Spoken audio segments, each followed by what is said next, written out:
먼저 여기 보시는 건 아폴로 12호에 탑재되었던 인류 최초의 달 탐사선입니다. 여러분, 이 친구하고 같이 달로 건너간 인류 최초의 달에 착륙한 사람 누군지 아시죠? 닐 암스트롱. 닐 암스트롱이 달에 한 발을 들이면서 이런 얘기를 합니다. 독수리는 창을 준다, 이런 말입니다. 근데 독수리가 이 친구 이름입니다. 영어로 이글. 왜 이글로 지었냐? 미국을 상징하는 새가 독수리였죠. 그래서 이글이라고 지은 것 같아요. 이때 인류가 미국에서 달로 사람을 보냈을 때가 1969년에인데요. 1969년에 그때 우리나라는 어떤 일이 있었냐? 그때 우리나라는 달 탐사선, 로켓 이런 거 그냥 경운기도 제대로 없었다고 해요. 그래서 소에 이렇게 새끼 대충 내가지고 이랴 하면서 농사짓는 그런 시절이라고 합니다. 그랬던 우리나라가 지금은 세계 7위의 우주 강국이 되었습니다. 그 역사를 여기 전시해 두었습니다. 여러분 따라가시면서 한번 보실 수가 있어요. 제일 먼저 보이는 발사체는 KSR-2 모델입니다. KSR-1 모델도 있는데요. 그거는 지금 여기는 전시되어 있지 않고 외부에 전시가 되어 있습니다.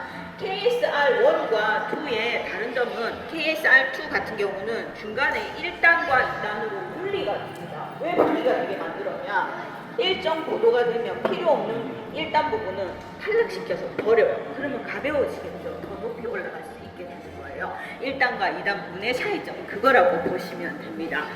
다음 보실 모델은요, KSR-3 모델입니다. 앞에 보시는 모델인데요. 이제 또 업그레이드가 됩니다. KSR-1과 KSR-2 모델은 연료가 본체예요, 본체. 어떤 거라고 생각하시면 되냐면요. 우리 폭죽 있잖아요. 하얀. 그거 할 때 불을 칙 붙여가지고 쏘는 거. 그거라고 보시면 되거든요. 쏘면 끝이에요. 근데 얘는 엔진이 생겨요.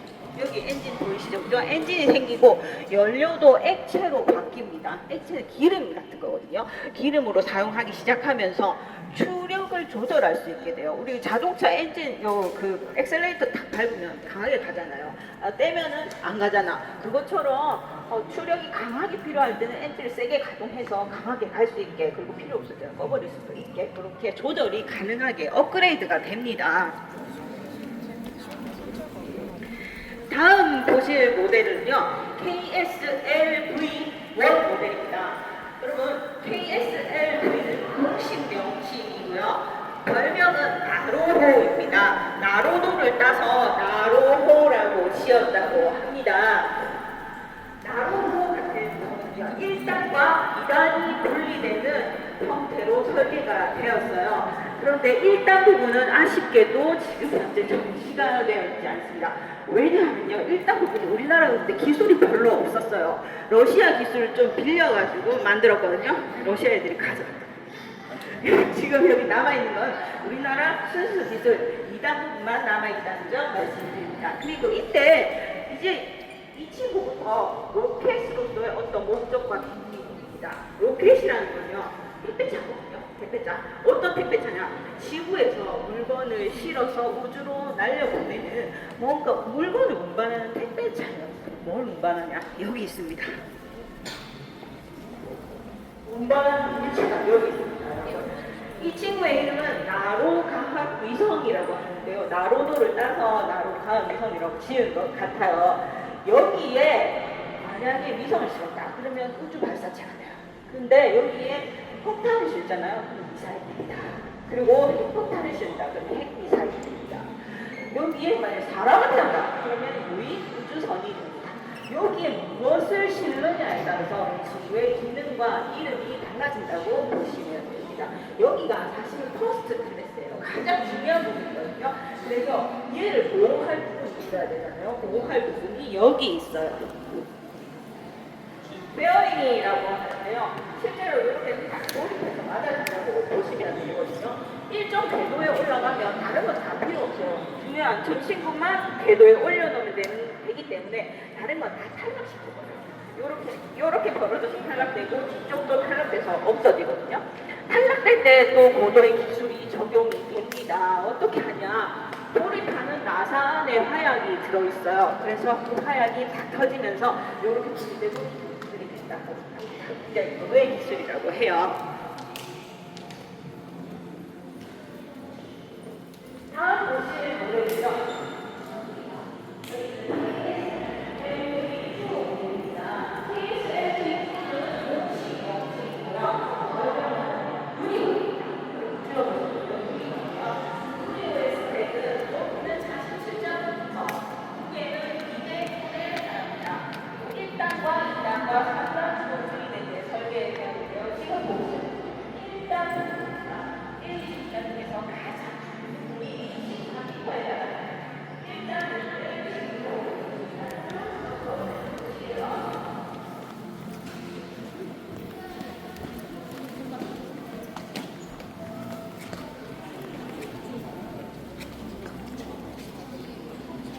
생각보다 길죠? 그죠? 1, 2, 3단을 다 조립하면요. 요거 2배 정도 길이가 됩니다. 그런데 요거를 여기 따로 우주센터에서 조립동이 따로 있거든요. 조립을 해서 발사할 때 발사대까지 이동을 시켜요.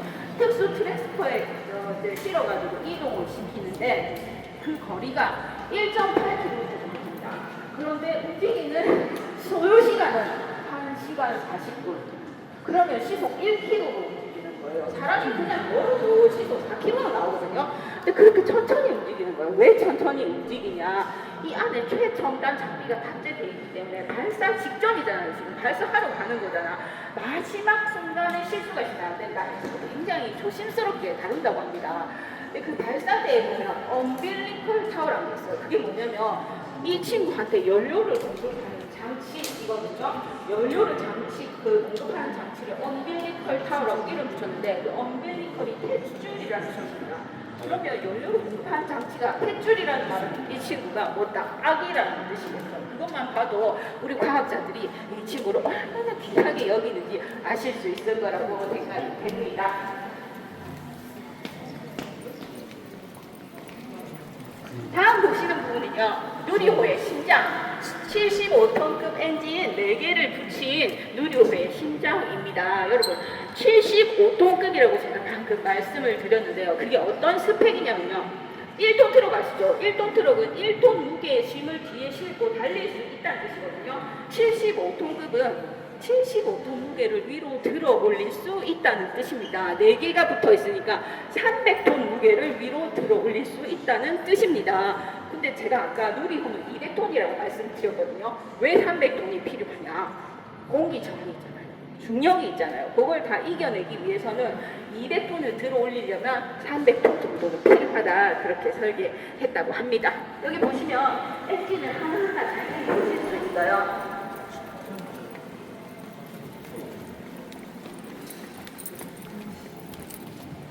여기 지금 75톤급 액체 로켓 엔진 목업이라고 되어 있는데요. 목업은 실제로 설계하기 전에 한번 샘플링을 만들어 보는 거예요. 이렇게 모형을 만들어 본 거예요. 그래서 이렇게 만들면 되겠다 해서 실제로 저렇게 제작이 된 겁니다. 요 밑에 부분 종처럼 생긴 부분 보이시죠? 그죠? 요거 벨 노즐이라고 하는데요. 종처럼 생겼다고 해서 벨 노즐이라고 해요. 이쪽 부분으로 굉장히 고온고압의 가스가 나옵니다. 여러분 상상을 해보십시오.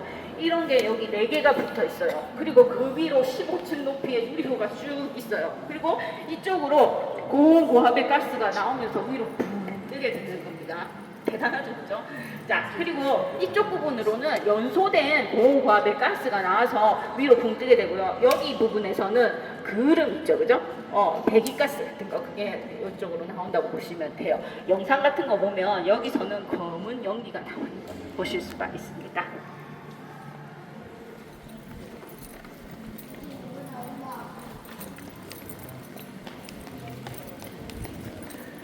방금 보신 엔진이 4개가 이쪽에 결착된다고 보시면 됩니다. 이쪽이 4개가 있죠. 이쪽으로 결착된다고 보시면 됩니다. 다음 보시는 부분은요. 1단 부분의 연료 탱크입니다. 여기가 연료 탱크입니다. 굉장히 크죠, 그죠? 여기는 연료 탱크고요. 이쪽 부분은 산화제 탱크인데요. 연료는 우리가 케로신이라는 연료를 써요. 케로신이라는 연료는 일종의 등유 같은 거예요. 오일로 하는데요. 약간 다른 점이 있어요. 어떤 점이 다르냐? 등유에서 수분을 싹 나는 거예요. 수분을 왜 나느냐? 우주는 춥잖아. 추울 때가 수분이 있으면 얼면 연료로서 역할을 못하잖아요. 그래서 수분을 딱 달려가지고 그렇게 특수하게 제작을 했다고 합니다. 연료는 알겠어. 산화제 탱크는 뭐냐? 기본적으로 연료를 태워서 불을 일으켜서 에너지를 만드는 거라서 산소가 필요하잖아요. 근데 소재는 산소가 없잖아요. 그래서 액체 같은 거 같이 싣고 올라갑니다. 이 연료하고 산화제 무게가 180톤에 됩니다.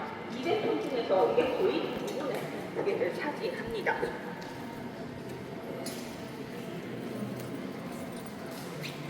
여기 자세히 이렇게 한번 보세요.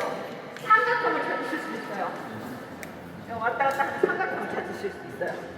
있죠? 그죠? 삼각형이 있습니다. 이 삼각형이 왜 있냐? 이게 원래 철판이 굉장히 한 요 정도 두께가 돼요. 두께가 되는데 이 삼각형 모양으로 파냅니다. 다 파내. 왜 파내냐? 무게를 가볍게 하기 위해서예요. 몸무게만큼 줄어들잖아요. 파내면 가벼워야 많이 올라가잖아요. 그죠? 경량화시키기 위해서 파내고. 여기 부분은 왜 남기는데? 왜 남기냐면요. 뼈대 역할을 하기 위해서 남기는 겁니다. 근데 이 부분은 뼈대 역할을 하기 위해서 가벼우면서도 견고하게 그렇게 설계가 되는 겁니다. 네, 맞습니다. 여기까지가 1단 부분인데요. 일정 정도가 되면 한 2분 정도만 지나도 연료가 이 안에 연료가 다 소진이 돼요. 네, 2분 정도만 되면 이걸 이제 탈락시켜서 사실은 버려요. 닫아요. 원래 버려요. 그게 정상. 그런데 이 일론 머스크라는 미친 작자가 쏘았던 걸 다시 물어봅니다. 발사했던 대로 다시 물어봅니다. 그래서 다시 사용하기 시작했어요. 지금 다시 사용하고 있거든요. 우리나라도 그런 기술을 지금 개발 중이라고 합니다. 왜 다시 사용하냐? 다시 사용하게 되면요. 발사 비용이 50%에서 최대 70%까지 절약이 됩니다. 굉장히 경제적인 것 같습니다. 다시 사용할 수 있는 개발을 그 기술을 우리나라도 지금 현재 개발하고 있는 중입니다. 1단 부분이 탈락될 때 여기 보시면 까만 거 안에 하얀 거 있거든요. 하얀이 들어가 있어서 이게 터지면서 뒤로 밀어주고 눈 앞으로 추진할 수 있게 그런 역할을 한다고 합니다.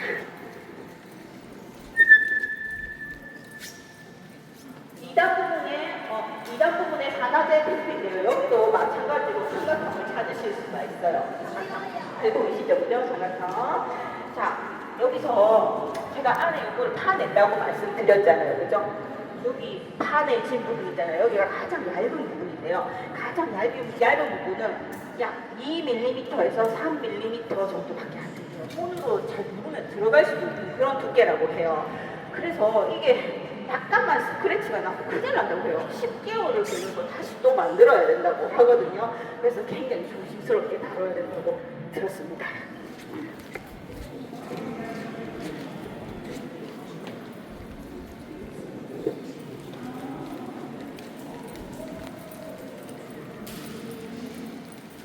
다음 보실 부분은요. 3단 부분의 연료 탱크와 산화제 탱크인데요.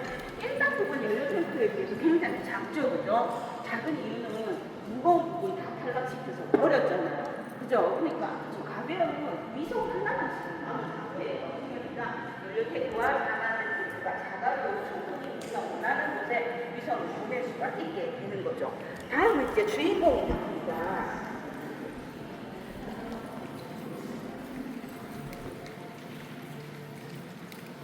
이 위성을 보내기 위해서 우리가 로켓을 다시 기반을 하는 거거든요.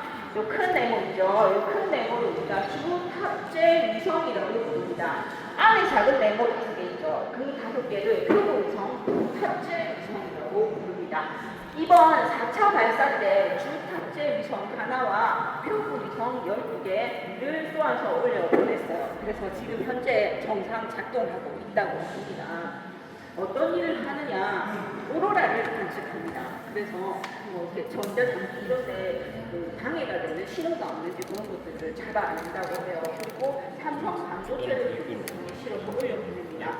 삼성 반도체가 우주 공간에서 제 역할을 잘 하는지 그런 실험을 한다고 합니다. 또 항암제를 그런 실험을 한다고 해요. 그리고 줄기세포를 그런 실험을 한다고 합니다. 네, 그래서 우주 공간에 지금 현재 13개의 실험 공간이 떠 있다고 보면 된다라고 생각하시면 되겠습니다. 아, 그리고 이걸 여쭤보시는 분들이 계셔요. 저 왜 금박지로 싸져 있어요? 그러면 물어보시는 분들이 계셔요. 저게 예쁘라고 싸져 있는 건 아니고요. 그 우주 공간 같은 경우는 태양광을 받는 부분은 120도, 안 받는 부분은 마이너스 120도. 굉장히 온도 차이가 심합니다. 근데 안에 최첨단 장비가 탑재되어 있기 때문에 온도 차이가 너무 심하면 얘가 제대로 작동을 안 하는 거예요. 그래서 단열 장치로 금박지를 쌌다고 보시면 됩니다.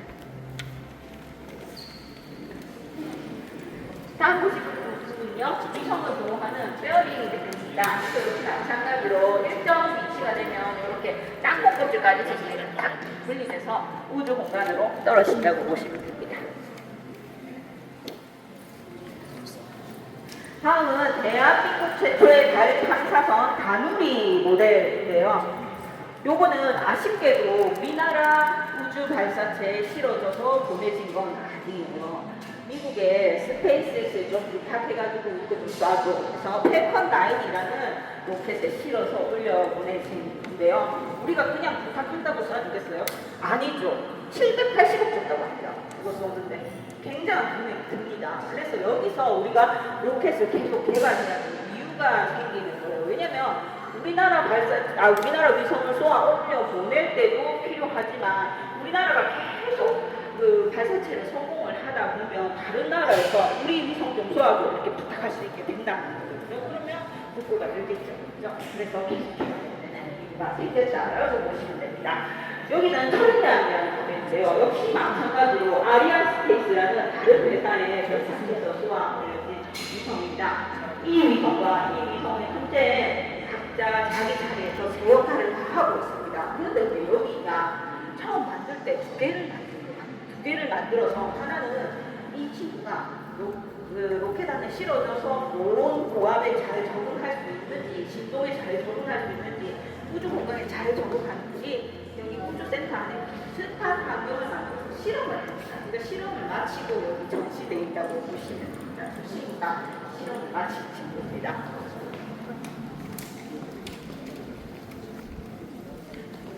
여기 지금 3단부 요거는요. 요거는 실제로 만들어 보기 전에 샘플링 하는 겁니다. 그래서 샘플링을 해서 이렇게 만들면 되겠다. 잘 됐네 해서 만든 게 아까 보셨던 3단 연료 탱크와 산화제 탱크입니다. 요거는 똑같이 생겼어요.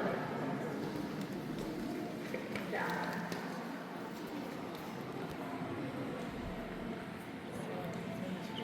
유리호에 1단부는요 75톤급 엔진이 4개가 들어가요. 2단부는 75톤급 하나, 3단부는 7톤급만 하나 있어도 그 위에는 중력도 없고 공기도 없기 때문에 우리가 5단부로 위성을 올려놓을 수 있는 거예요. 그래서 엔진이 굉장히 작아도 가능하다는 말씀드립니다. 우리가 지금 이렇게 최첨단 기술을 사실 가지고 있어요. 세계 7대 강국이기 때문에 그렇긴 한데요. 그래도 아직 멀었어요. 사실은 미국 같은 경우는요. 그런 엔진을 33개를 달고 올라간다고 합니다. 우리나라는 4개 달고 올라가는데 그죠? 그렇다고 합니다. 그래서 우리 자라나는 꿈나무들, 그죠? 우리 자라나는 꿈나무들 공부 열심히 해서 난 의사가 돼야지, 변호사가 돼야지 이런 것도 좋지만 공부를 열심히 해서 카이스트나 유니스트 이런 데 진학해서 과학자가 돼서 세계 최고의 로켓을 만들어요. 이런 부분 좀 먹으면 어떨까? 네, 이상 해설 마치겠습니다. 감사합니다.